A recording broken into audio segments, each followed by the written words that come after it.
Bonjour à tous, c'est un plaisir de vous voir ici aujourd'hui. Merci d'être avec nous, que ce soit le matin, l'après-midi ou le soir. Au nom de l'AIME, l'Alliance pour l'éducation des sages-femmes, nous souhaitions vous souhaiter la bienvenue dans ce quatrième webinaire parlant des 7 étapes pour améliorer l'éducation des sages-femmes. Aujourd'hui, il s'agit de l'étape 3. Nous allons parler du renforcement de l'engagement public et de la mobilisation. Je m'appelle Félicity Copeland et je suis la médiatrice pour cet événement. J'entendais un bip. Est-ce que c'était juste moi? Je remercie Bruna Bimbato qui est l'hôte de cette plateforme depuis le Brésil et Chisato qui est responsable à New York. Merci à nos interprètes qui traduisent pour le public espagnol, français, francophone et arabophone. Donc, nous allons pas répéter, nous allons répéter un petit peu, pardon, résumer les sessions d'avant très brièvement. Nous allons parler de 2 étapes dont nous avons parlé dans les précédents webinaires. Donc, tout d'abord, nous avons étudié le cadre de leadership et de politique qui parle de l'importance de la présence du leadership en matière de sages-femmes. Donc, nous souhaitions que les sages-femmes soient présentes au niveau du ministère, au niveau des gouvernements, qu'elles soient entendues. Nous avons parlé avec Pandora Hartmann, qui est chef de son service, qui nous a parlé justement du fait que les sages-femmes peuvent faire entendre leur voix. Nous avons entendu des leaders passionnés qui nous ont encouragés à développer les carrières en tant que sage-femme. Et le parcours de croissance ne se termine jamais. Et donc, elle nous a invités à prendre soin de nous, réfléchir, se poser, réfléchir. C'est quelque chose que nous avons tendance à oublier. Nous avons également entendu un conseiller pardon, du Kenya qui nous a rappelé que le pouvoir du leadership, c'était le pouvoir d'influencer et de motiver les personnes à évoluer et à atteindre des objectifs communs. Ça commence par la croissance individuelle et l'aide des autres dans le parcours du leadership. Monsieur Dan a parlé de l'importance d'être des mentors positifs et encourager les sages-femmes à prendre des rôles de leadership. Et c'est un exemple de comment il nous a donné un exemple de comment les sages-femmes peuvent avoir une influence positive. Merci Bruna. Deuxième étape, nous avons étudié ensemble la collecte des données et des preuves et nous avons entendu parler Andrea Nov, qui est directrice du rapport sur la pratique des sages-femmes. Elle nous a aidé à identifier les données spécifiques au pays. Les indicateurs spécifiques au pays qui sont très importants et les manières dont les sages-femmes peuvent être des participants actifs dans le processus. La demande également de standardisation, de normalisation des outils de collecte des données pour collecter des données précises. Une autre intervenante de la Zambie a parlé des indicateurs pour la réduction de la mortalité maternelle, la mobilité. Donc, merci Bruna. Et la troisième étape dont nous allons parler aujourd'hui, c'est le renforcement de l'engagement public et de la mobilisation. Les vues et les expériences des femmes, des familles et des communautés sont essentielles et elles devraient être impliquées dès le début de toute initiative de mobilisation pour s'assurer que les plans répondront aux besoins de l'éducation des sages-femmes. Nous pouvons également voir qu'en renforçant la mobilisation et l'engagement, on collecte des données qui est l'étape 2 et on est positif et ça c'est l'étape 1. Donc on va voir dans le processus de ces webinaires, au fil de ces webinaires que toutes les étapes sont interconnectées. Donc, avant de donner la parole à notre premier intervenant, je voudrais qu'on regarde, qu'on étudie cette initiative très efficace pour le renforcement de l'engagement et de la mobilisation. Donc, c'est une diapo qui est très connue, il y a beaucoup de mots dessus, mais c'est la White Ribbon Alliance. C'est le respect pour les soins de santé de la maternité. Je sais que vous la connaissez sans doute tous. C'est, vraiment quelque chose d'important dans notre milieu.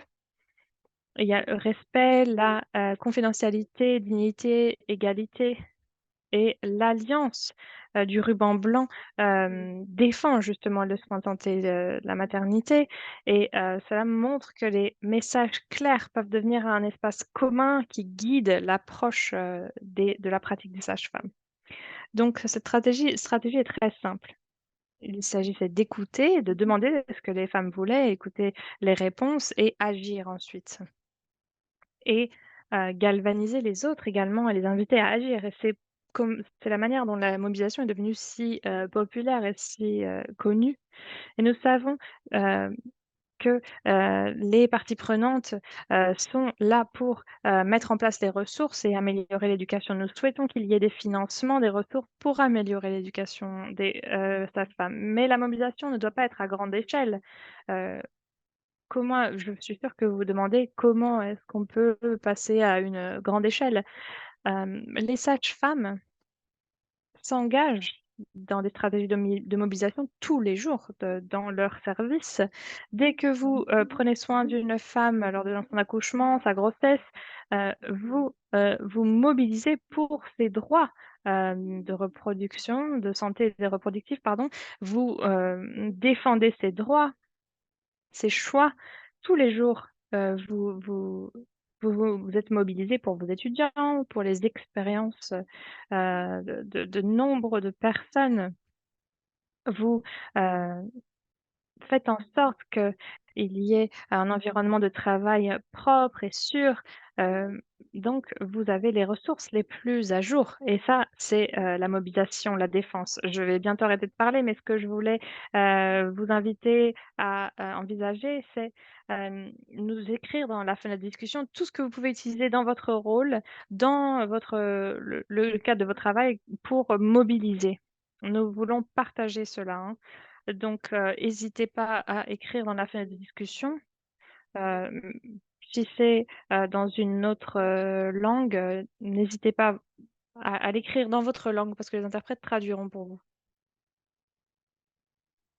Maintenant, je vais passer la parole à mon amie, ma collègue Erin, qui est ici aujourd'hui pour nous aider à modérer la discussion et elle va, présenter notre première intervenante. Merci. À vous la parole, Erin. Merci Bruna.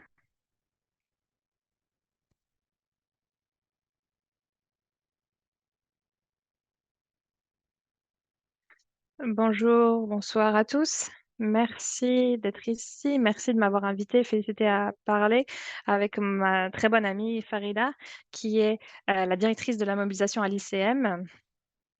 J'ai travaillé avec Farida dans le passé et c'est un plaisir pour moi de parler avec elle aujourd'hui concernant la mobilisation justement. C'est quelque chose de très important, mais c'est un peu intimidant, de devoir, se mobiliser, défendre parce que, j'ai du mal à penser que je peux, défendre les droits et changer les droits dans mon pays.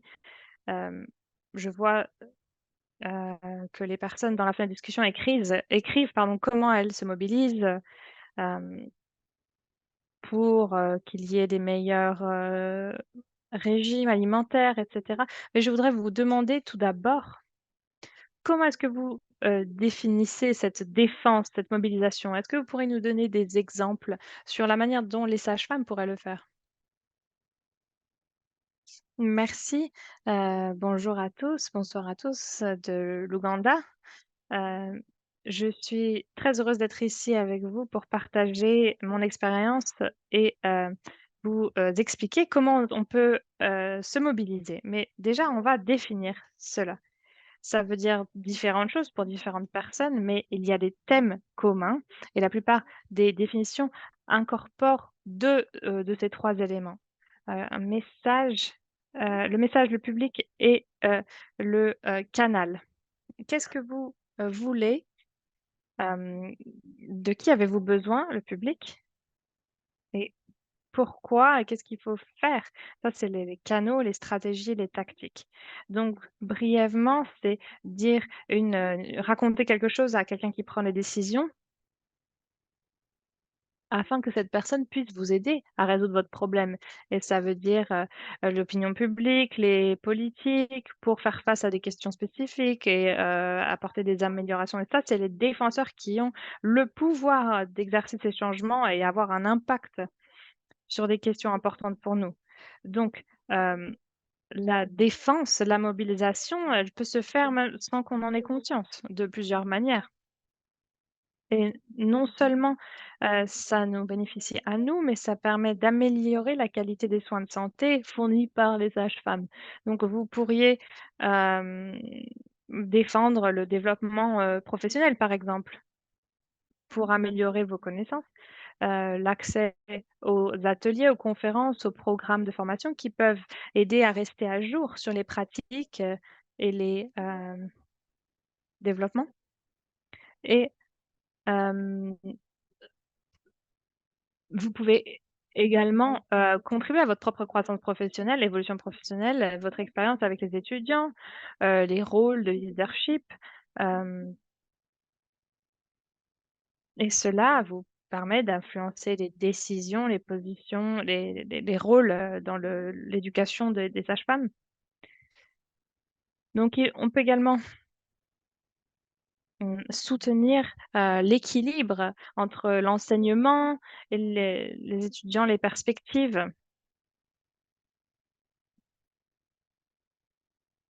On peut également défendre des choses, particulières telles que l'attraction des étudiants. Comment attirer plus d'étudiants? On veut également, défendre, se mobiliser pour l'amélioration des institutions, qu'il y ait une meilleure paye pour les éducateurs, améliorer les conditions de travail des sages-femmes et faire en sorte que ce soit une profession qui attire plus de personnes et pour cela, il faut utiliser notre voix en tant que, mobilisateur, défenseur. Il faut que les situations changent. Il faut qu'on ait des compétences qui nous donnent la possibilité de répondre aux besoins des sages-femmes. Donc ça, c'est une définition assez brève, des exemples de défense que je voulais vous partager. J'aime bien cette explication donc pour moi, la défense ne doit pas être quelque chose d'exceptionnel. Il ne faut pas faire des changements, qui vont tout chambouler. Même les petites choses que je fais en tant que sage-femme, par exemple défendre, le CPD ou être, une responsable, éducatrice, tout ça, c'est, de la mobilisation. Déjà, le fait d'être une sage-femme, c'est de la mobilisation. Je vois beaucoup de personnes dans la discussion ajoutent des choses très intéressantes, hem, que les femmes ne soient pas, victimes d'abus de la part du personnel de soins de santé. Donc je vois ce que ça veut dire de maintenant la défense, la mobilisation. Mais qu'est-ce qui vous, motive en tant que défenseur, hem Non. Le fait d'avoir travaillé avec des sages-femmes, j'ai vu que beaucoup de sages-femmes faisaient la différence et pour moi, c'est, source d'humilité. Hem, j'ai vu combien, le travail était facilité dans un environnement de soutien, que ça, a vraiment permis d'améliorer les situations. Donc j'ai vu le rôle des sages-femmes et ça m'a motivée à défendre leurs besoins. Les besoins qu'elles ont pour pouvoir, réaliser enfin, exécuter, effectuer leur travail. Mais je dois dire que, heu, les défenseurs sont motivés par plusieurs choses différentes. On peut supporter une, cause, une idée ou un groupe, en fonction de son expérience personnelle, mais ça dépend d'une personne à l'autre. Ça varie d'une personne à l'autre. Ça pourrait être la passion, l'engagement. Il faut se, souvenir que les défenseurs, les qui ont le plus d'impact, ce sont ceux qui sont passionnés et dévoués à une cause et leur engagement est vraiment quelque chose qui est, contagieux et qui, transperce, enfin qui transparaît pardon dans leurs actions. Et ensuite, il faut vraiment comprendre les problèmes. La défense, c'est, la mobilisation, c'est d'inspirer, le public à agir. Il faut être en mesure de produire un message clair, même pour des questions difficiles et quelque chose qui fasse écho chez le public. Avoir un plan d'action clair, et un plan qui soit bien pensé, des stratégies claires pour, atteindre le public, cible, les plateformes nécessaires pour transmettre ces messages. Et il faut aussi rester concentré malgré les difficultés. Parfois, il y a des défis, des difficultés qui, peuvent faire face à des oppositions, mais il faut maintenir le cap. Il faut, se recalibrer parfois pour poursuivre cette mobilisation. Donc ça, ce sont, des éléments de motivation. Oui, il faut avoir, de la passion, il faut être passionné et ça me fait rire parce que je n'ai jamais, rencontré, de sages-femmes qui n'étaient pas passionnées. Elles peuvent parler de ça toute la journée. Donc je pense qu'on est tous, capables de défendre la cause des sages-femmes dans ce cas-là. Donc, je comprends comment je peux me mobiliser en tant que sage-femme, même comme éducatrice pour, mes pairs, avec le CPD. Mais tout à l'heure, l'autre jour, je pensais, pardon, lorsqu'on parlait, en tant qu'éducateur, éducatrice, ce serait important de former nos étudiants à se mobiliser à leur tour. Donc, comment est-ce que, en tant qu'éducatrice, je peux former un étudiant à, devenir, défenseur? Moi, je crois que la défense est clé et elle doit, faire partie, du parcours, d'éducation des sages-femmes. Il faut comprendre, hem, cette mobilisation et l'importance qu'elle a et les, sages-femmes sont déployées et lorsqu'elles sont déployées, elles font face à de nombreuses difficultés. Hem, il faut que les éducatrices soient équipées de, connaissances, de compétences qu'elles puissent transmettre. Donc les éducatrices, les éducateurs doivent, identifier les, nouvelles, manières d'apprentissage, par exemple les conférences, la plateforme d'e-learning de l'ICM qui donne cet accès, heu, aux, éducateurs, de sages-femmes pour, la défense. Donc le module est disponible sur le, site de l'ICM. Il y a plusieurs modules sur la plateforme. Et dans la fenêtre de discussion, vous pourrez le voir également et il faut être à connaissance des difficultés et de les communiquer aux étudiants. Nous savons que lorsque les sages-femmes commencent leur carrière, elles ont des attentes, mais il y a des problèmes également, elles comprennent les problèmes, dans le, cadre de leur action, comment, en termes d'infrastructures, d'outils, de paye, hem et souvent, il y a un manque d'efforts, d'opportunités de développement. Donc ces difficultés nécessitent que les sages-femmes soient en mesure d'y faire face et il faut que, les, praticiens soient aient la confiance pour faire face à ces difficultés, des capacités également de réseautage, de s'exprimer en public et ça, c'est vraiment l'une des qualités, principales parce que cela donne de l'autonomie aux sages-femmes et de et vraiment ça leur permet d'entraîner des changements. Donc on pourrait, enseigner à nos enfants, si on regardait ce webinaire avec les enfants, on pourrait parler à nos enfants, leur expliquer comment se mobiliser pour le changement, défendre, le changement. On peut, enseigner à n'importe qui, à quiconque d'être, un défenseur d'une cause. J'ai une dernière question pour vous. J'ai entendu que Félicité a mentionné le fait qu'il est important de travailler avec des groupes de femmes. Mais, je suis intéressée de savoir si on peut parler un peu par rapport à cela. Comment on identifie, avec qui il faut travailler concernant l'engagement public et comment engager, impliquer ces groupes pour, concernant l'éducation des sages-femmes? L'éducation, donc je parle bien de l'éducation. En tant qu'éducateur, éducatrice, nous devons nous assurer que notre formation pour les étudiants, reflète les besoins, des familles, des communautés. Nous devons nous intéresser, aux besoins des femmes. Si les femmes, demandent, hem, des soins, comment nous assurons que cela est intégré dans les parcours? Hem, donc l'une de ces actions, je me souviens, hem qu'il fallait, un jour, mettre à jour justement le parcours, d'éducation. Donc nous devons nous intéresser à cette information. La participation des femmes, de leur famille et de leur communauté est essentielle et leur voix est importante. Cela contribue à l'amélioration de l'éducation et on peut mettre en place des dialogues pour sensibiliser, les personnes sur la question, pour améliorer les conditions de travail.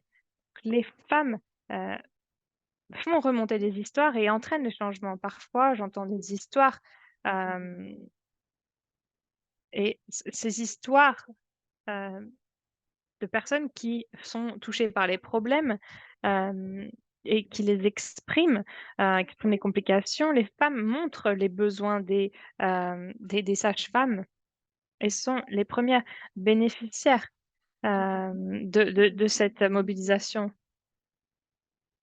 Donc nous savons que la pratique existe, mais il faut faire en sorte qu'elle réponde aux besoins des femmes. Ce que les, femmes veulent, c'est qu'elles aient accès à des soins de santé de qualité. Et le besoin principal, c'est que les sages-femmes soient plus formées et il faut, montrer les besoins des sages-femmes à travers des campagnes qui, hem, qui effectuent des enquêtes sur des milliers de sages-femmes qui souhaitaient, et il est apparu qu'elles souhaitaient avoir une meilleure paie.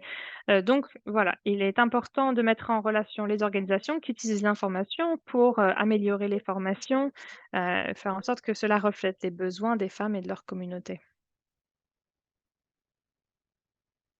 Je m'étais pas, rendu compte qu'on demandait une meilleure formation des sages-femmes, donc ça montre vraiment qu'il faut améliorer, l'éducation des sages-femmes. Il faut avoir des ressources, pour cela et je suis heureuse, parce que la prochaine fois que je travaillerai sur un parcours, professionnel, hem, je vais faire en sorte que, cela intègre, la voix des groupes, de mobilisation. Heu Donc, il faudrait vraiment, que les parcours soient écrits, par les personnes qui s'occupent de la mobilisation. J'adore parler avec vous, Farida. Heu, je me rends compte que vous avez beaucoup de passion parce que vous, parlez très vite et ça me dit que vous, avez sans doute, beaucoup à dire. Mais je pense qu'il faut passer la parole maintenant à Felicity et il y a une autre, interview. Il y a je voulais vous rappeler qu'il y a une fenêtre de questions-réponses. Vous pouvez poser vos questions et Farida, reviendra pour répondre aux questions à la fin et peut-être que vous pouvez les inscrire, répondre également dans la fin de discussion. On va voir, ce dont les personnes parlent dans la fin de discussion. Merci beaucoup, merci pour tout ce que vous faites pour, les, sages-femmes. J'apprécie vraiment votre travail. Je suis heureuse de faire partie de cette discussion. Merci. Farida, c'était très intéressant et j'ai regardé, donc j'ai écrit ce que vous avez dit et ce que j'ai préféré, c'est que les, défenseurs, brillent à travers leurs actions et leurs paroles et vous êtes vraiment, l'image de quelqu'un qui brille, qui rayonne et ça, c'est vraiment source d'inspiration. Si vous avez le temps de regarder, les questions et les activités de défense qui ont lieu tous les jours, ça peut peut-être vous intéresser. Je voulais en souligner quelques-unes. Les retours, inviter les femmes à, qui ont subi une césarienne à, avoir un accompagnement et ça, c'est vraiment, se mobiliser pour elles. On a beaucoup parlé des hommes aussi, j'ai vu dans la fin de discussion. Et il y avait un excellent commentaire et j'aimerais bien que la personne, écrive davantage. J'ai vu que quelqu'un a écrit que la défense, c'était, le courant plutôt que le conflit. Je sais plus qui c'était, mais c'était un très bon commentaire. il faut être aussi courageux pour sortir de sa zone de confort et agir. J'ai vu que, il y a des personnes qui, hem, invitent à l'incorporation de programmes lycéens pour, motiver donc, l'utilisation des normes internationales, le recours aux normes internationales et certaines sages-femmes sont des infirmières et donc il faut faire en sorte que, la sa les sages-femmes soient reconnues comme une profession à part. Oui, hem mettez vos questions dans la fenêtre, de discussion ou dans les questions-réponses. Je sais que la dernière fois, on n'a pas pu répondre à beaucoup des questions et on est désolé. On voulait, vous envoyer un mail avec certaines des réponses. Il y avait tellement de questions concernant, la collecte des données et des preuves que nous n'avons pas auxquelles nous n'avons pas pu répondre. Donc je pense que ce que nous voulons faire, c'est, envoyer des réponses après ces sessions parce que nous savons que, en n'ayant qu'une heure, c'est difficile, d'introduire ces concepts et c'est frustrant, en fait. Mais merci Farida, merci Erin. Maintenant, j'ai le plaisir, immense de vous présenter, Suzanne Stolz, qui est, la directrice du domaine de santé maternelle et des nouveau-nés, hem du projet Momentum de Global Health. Suzanne, hem, ça va être très intéressant ce qu'elle va nous dire, c'est différent. Elle va, nous parler de 2 stratégies mondiales très, réussies. Elle va nous parler, de la qualité, du fait d'être, un défenseur et de ce qui la motive. Pardon, on vient de parler de cela et maintenant Suzanne va parler heu, des plans d'action pour chaque nouveau-né.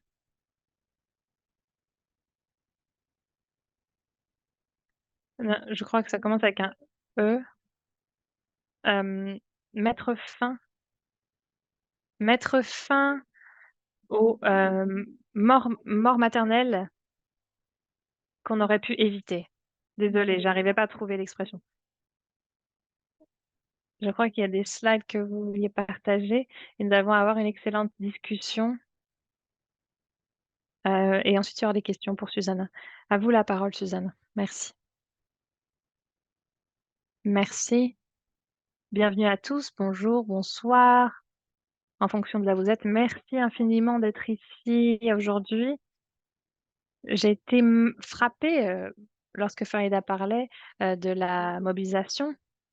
Les, les sages-femmes, se mobilisent à tellement de niveaux, pour les femmes, pour lesquelles elles travaillent, les familles, pour, les collègues sur le lieu de travail donc, pour les sages-femmes au niveau national et ensuite pour les sages-femmes au niveau mondial. Donc aujourd'hui, je vais parler de l'initiative mondiale qui, a, vraiment saisi, qui a vraiment, représenté une opportunité incroyable pour les sages-femmes afin qu'elles se mobilisent et défendent les droits des femmes et des familles, dont elles s'occupent et la pratique de sage-femme, au niveau national et au niveau mondial. Et ces diapositives sont compliquées, nous n'allons pas, vous demander de regarder chaque aspect, de chaque, diapo. Je vais prendre un aspect important, mmh, pour lequel je souhaiterais demander votre attention, pour chaque, diapo. Donc pour vous, expliquer un petit peu ce programme de mettre fin à mortalité, maternelle que l'on peut prévenir, il s'agit d'une initiative mondiale qui est, soutenue et dirigée par, l'OMS, l'UNFPA et l'UNIFAP et il y a des, cibles, mondiales qui ont été mises en place pour chaque pays pour atteindre, les objectifs de développement durable. Donc regardez les objectifs cibles, en haut de la diapositive. Donc l'idée, c'était d'avoir moins de, 12 millions de, hem, de morts, maternelles et pour les mères un, taux de 70 pour 100 000 naissances et l'objectif national, c'était, pas de pays avec une moyenne de plus de 140 sur 100 000 et nous savons que la, mortalité maternelle a vraiment, diminué et malheureusement, au cours des 2-3 dernières années, en raison du covid certainement, la mortalité maternelle a, de nouveau, elle s'est stabilisée et a augmenté parfois. Donc il y a encore beaucoup de travail à faire. Diapo suivante.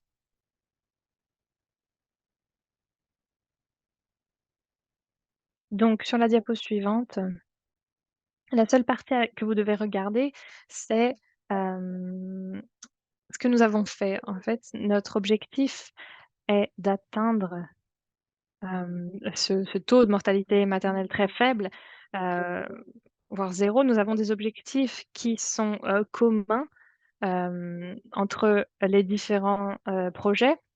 Pourquoi est-ce que c'est important pour moi? Je vais, vous l'expliquer. Diapo suivante. Donc regardez l'objectif 1, l'objectif 2, l'objectif 3. Les premiers indicateurs, c'est 4 ou plus, contact de soins anténatales. Ensuite, il y a, les naissances assistées par des personnels, qualifiés et ensuite il y a la routine, précoce, du soin postnatal. Donc qui est censé apporter ce soin? Ce sont des sages-femmes et l'un des aspects, c'est que, l'initiative mondiale a mis en place un objectif qui ne ressemble pas, à celui, du VIH, mais ceux du VIH, ont vraiment réussi à mettre en place des objectifs, mondiaux et d'atteindre ces objectifs. Cette initiative, veut faire la même chose, en fait. Donc on utilise, 90-80-80, donc 90 du monde, pardon, 90 de participation du personnel au webinaire. Ensuite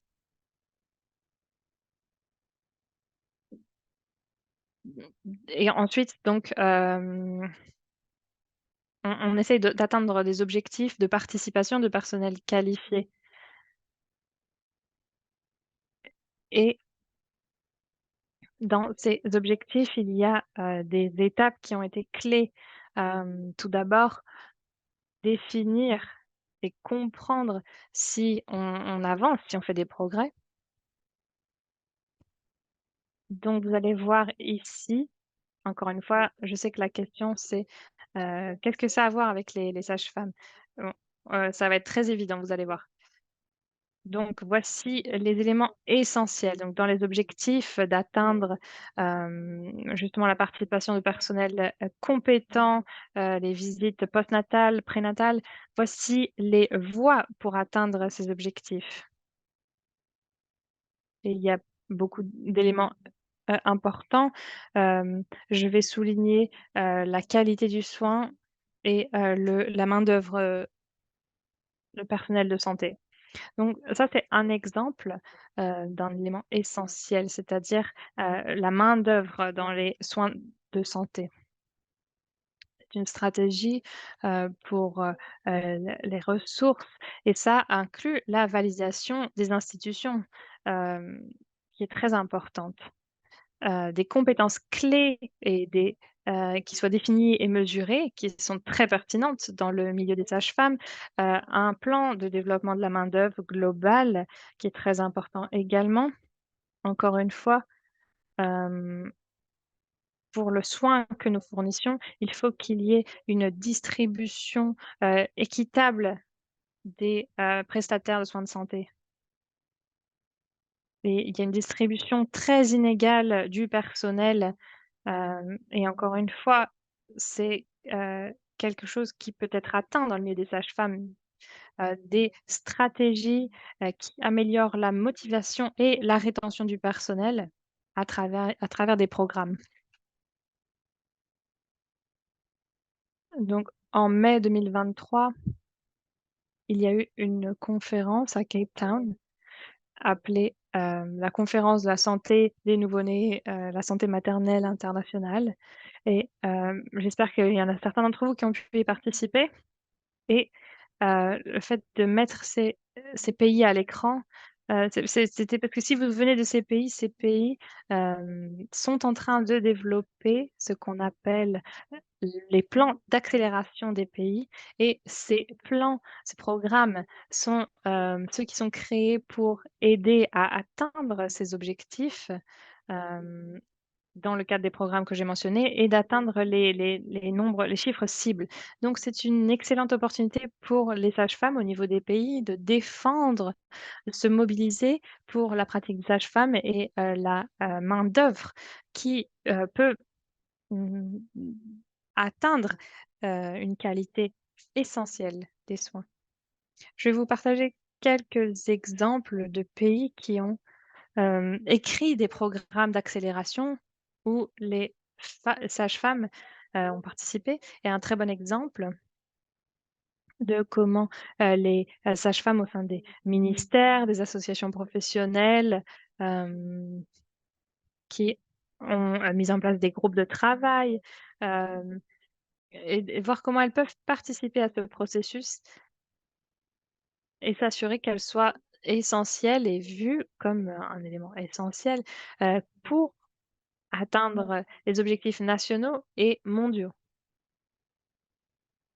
Rapidement, je voulais souligner, le fait que c'est des diapositives qui sont difficiles, donc je ne m'attends pas à ce que vous absorbiez les informations qui y sont écrites, mais regardez cette section où l'on voit, examiner, réviser les, parcours, pré-service et pendant le service des docteurs et des sages-femmes.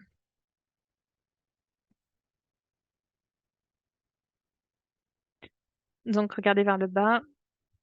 Donc revoir, examiner les programmes de formation. Donc les partenaires qui sont, heu, impliqués sont le conseil pour la pratique des sages-femmes du Bangladesh, le ministère et encore une fois, c'est vraiment une opportunité pour nous de défendre, la pratique des soins de sage-femme et cela peut être un ingrédient essentiel pour aider, la main-d'œuvre améliorer la situation afin qu'ils puissent dire: «Oui, nous sommes assis à la table, nous pouvons, défendre, les sages-femmes et les femmes pour lesquelles nous rendons nos services». Voici l'exemple du Liberia maintenant. Vous pouvez voir ici, encore une fois, que les sages-femmes, sont essentielles pour, atteindre ces objectifs. Donc ici, il y a une formation des infirmières et des sages-femmes pour, la sécurité, liée au, sang, l'hémovigilance. Les ministères sont impliqués, vous pouvez voir au bas de la page et il y a, hem, les sages-femmes sont vraiment prioritaires par rapport, aux compétences.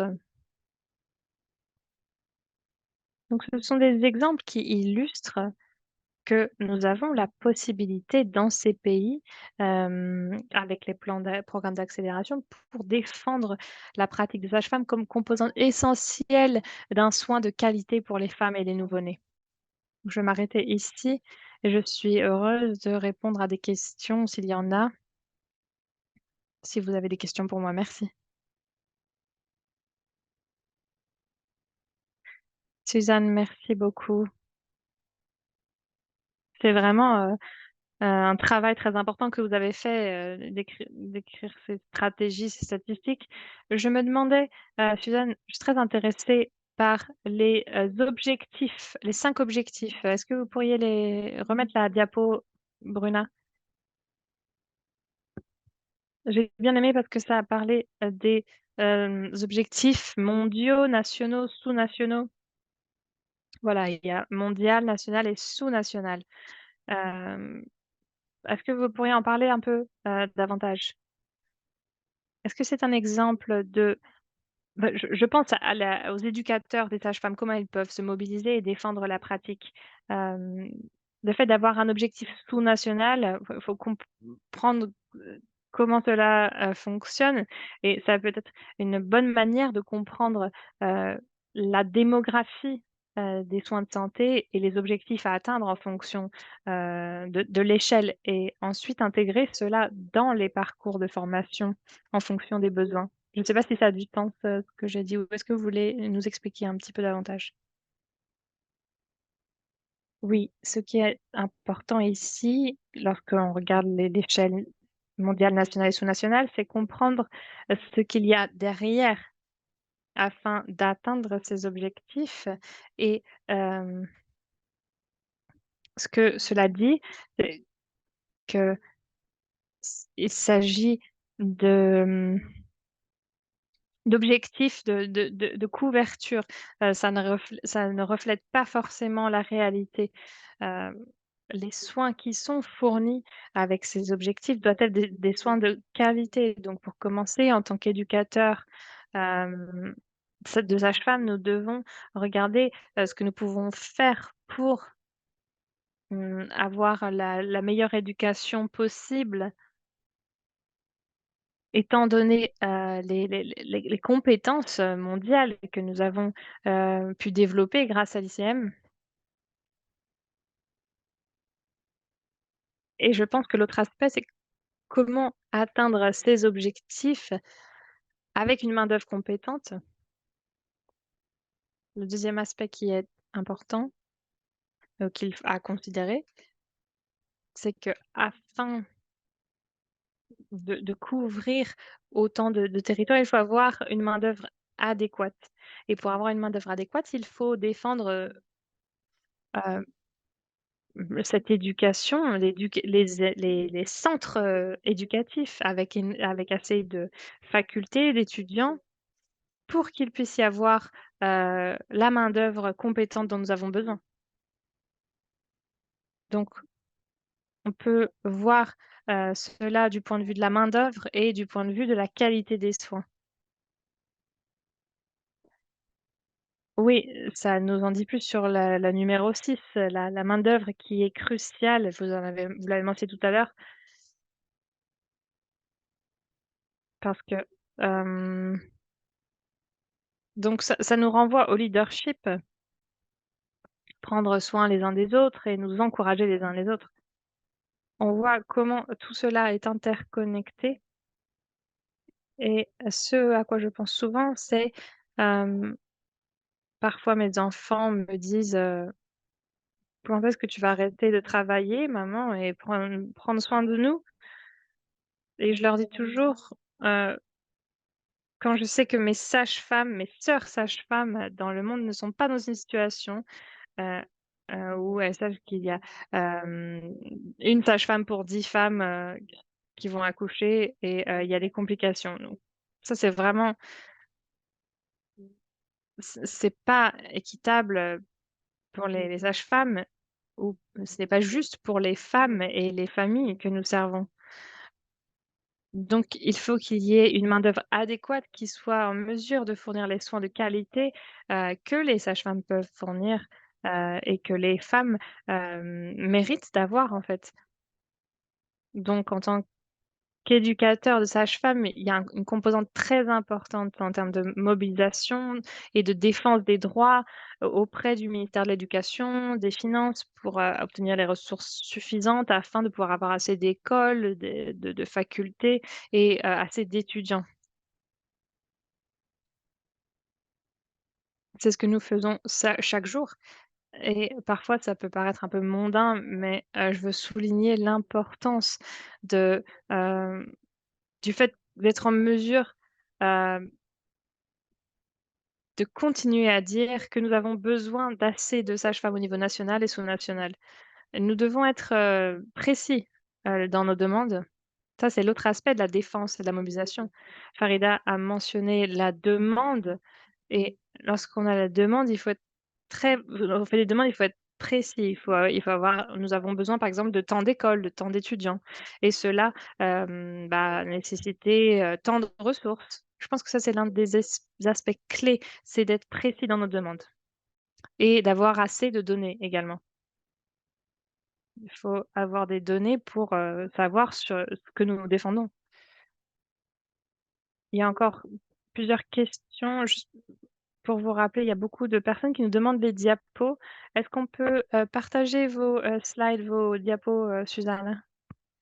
Oui, je dois, réparer enfin je dois pardon, modifier la première diapo, pas de souci, mais nos participants, doivent savoir qu'elles seront disponibles. Un dernier commentaire qui, fait référence à un pays qui, a fait beaucoup de programmes d'accélération. Donc un canal de défense, c'est, le la dé l'association des sages-femmes, d'éducation des sages-femmes. Je sais qu'on en a parlé tout à l'heure. C'est une association qui, vraiment défend les droits des sages-femmes. Je pense que le Bangladesh, est un très bon exemple et nous montre ce qui doit être produit à tous les niveaux, du secteur public ou du secteur privé. Et la plupart du temps, les associations de sages-femmes sont dans le secteur privé, mais hem, dans le cadre d'un programme, très bien pensé, elles ont fait en sorte qu'il y avait un poste, de sage-femme au ministère et un conseil où, on s'occupe de l'éducation, de la pratique et des associations, professionnelles qui fournissent un soutien pour, opérationnaliser ces aspects qui doivent vraiment être, mis en place afin que, hem, nous puissions être les leaders, les nécessaires au niveau mondial.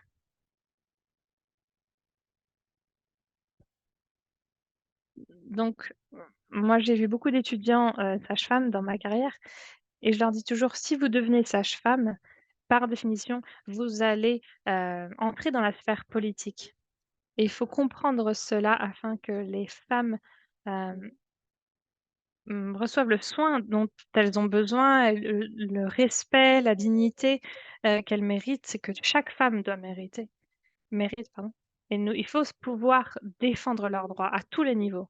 Il faut on peut le faire dans nos institutions, d'éducation, de formation, au travail et c'est très important de mettre en place, ces programmes, de défense au niveau national et international et vraiment se donner du mal et je pense que ça, c'est l'aspect essentiel.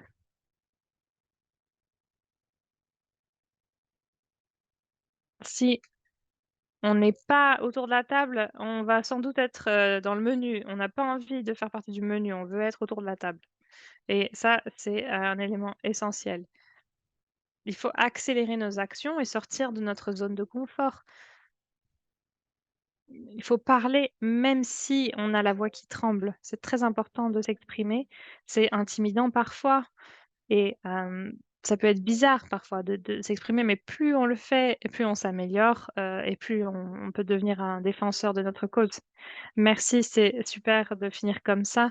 Ça me rappelle ce que Pandora avait dit dans la première session: «Il ne faut pas attendre, il faut agir».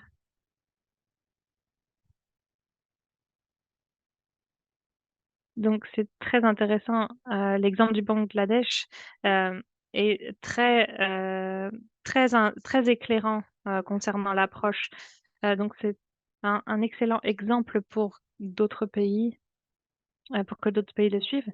On n'a plus que 7 minutes, c'était super, merci beaucoup Suzanne. Je vais revenir vers Erin. Est-ce que vous pourriez regarder le Q&A, voir si on a des questions auxquelles on peut répondre? Il y a plusieurs questions, oui. Je vais répondre à la première qui a été posée et Suzanne, il y a beaucoup de questions auxquelles vous devrez répondre. Hem, donc puisque le choix de la femme est clé, si une, femme demande quelque chose de négatif, elle veut que, l'enfant soit mort en naissance ou, il faut mentir concernant le sexe de l'enfant, qu'est-ce que l'on peut faire dans ces cas-là? Moi, je vais demander, à Suzanne, mais je vais dire, heu, ce que je pense. C'est difficile parfois en tant que sage-femme, il faut faire face à des personnes qui, souhaitent un résultat différent, qui ne voulaient pas être, enceintes ou qui souffrent de violences. Je pense que la première chose à faire, c'est évidemment notre devoir éthique. On ne défend pas, la mort d'un enfant ou le mensonge, mais il faut défendre le fait de les écouter, de les aider à vivre, leur expérience et heu, les aider à traverser leur situation douloureuse.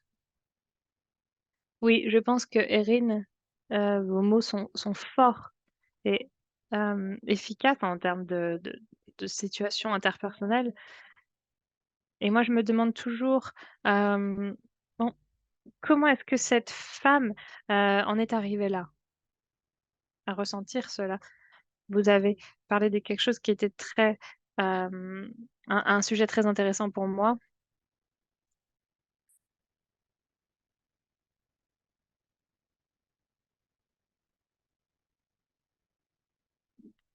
Peut-être que cette femme voulait avoir un garçon, voulait pas être, enceinte et ben, pour moi, hem ça montre, que nous vivons dans un monde qui, reflète pas souvent ne reflète pas l'égalité des genres et en tant que sage-femme, nous avons une capacité, forte et une responsabilité également, de comprendre qu'au final, hem, l'égalité des genres et l'inégalité des genres a entraîné, beaucoup d'injustices sur la planète. Et nous avons un rôle fort, hem, pour remédier à cela.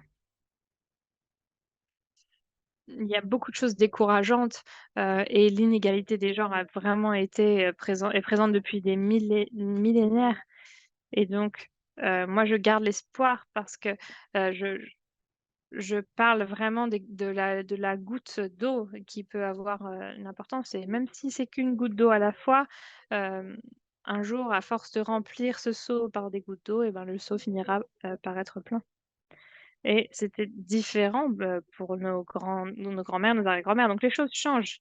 J'ai, des questions concernant vos objectifs. Je vais, dire les 2. Hem, je crois pas beaucoup de temps. Est-ce que les associations de sages-femmes ont, une influence dans les objectifs?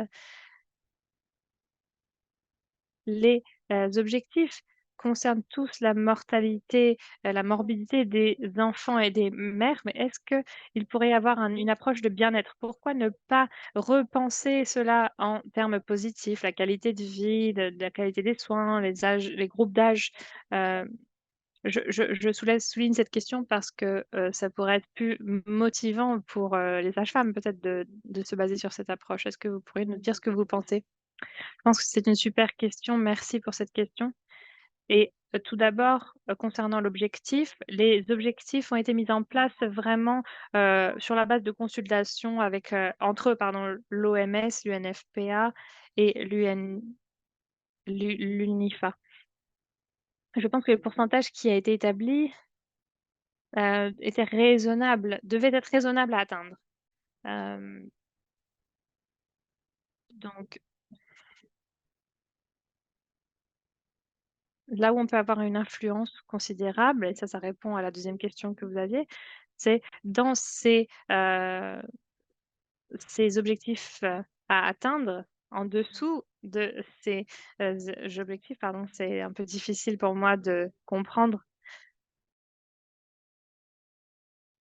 Il y a les activités, les objectifs, donc si on participe au niveau des pays, au développement des programmes d'accélération, on peut insérer des activités qui envisagent vraiment la promotion du bien-être et les soins positifs, source de respect, hem, qui se, qui ne se concentrent pas sur la morbidité et la mortalité. Donc je pense que c'est un aspect excellent et je voudrais encourager, n'importe qui, dans ces pays, quelqu'un qui travaille au niveau régional, vous encourager hem, à voir comment on peut amener ces questions à la table.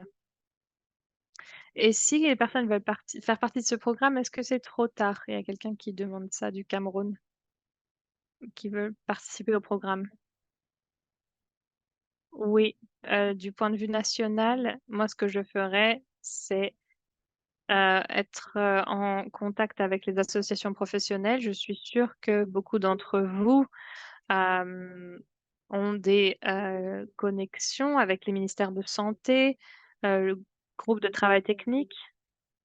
Moi, je me mettrai en contact avec eux pour comprendre comment vous pouvez participer à ces conversations. Chacun des pays avec les programmes d'accélération ont des personnes qui travaillent, aux différents objectifs et donc ça, c'est, la manière dont vous pouvez, avoir une influence au niveau national. Oui, c'est moi qui garde le temps. On n'a plus de temps malheureusement. C'était une session si stimulante, elle est passée si vite.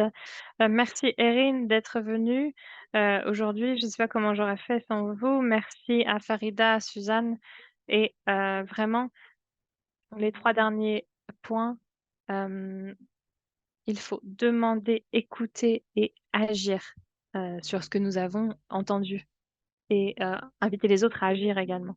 Merci Bruna, revenez la semaine dans 2 semaines, pardon, hem j'ai encore 2 intervenants excellents qui vont, parler de comment préparer les institutions de formation, comment renforcer les facultés et quels sont les problèmes pour les éducateurs. Donc ça, c'est la 4e étape dans 2 semaines, le 29 août.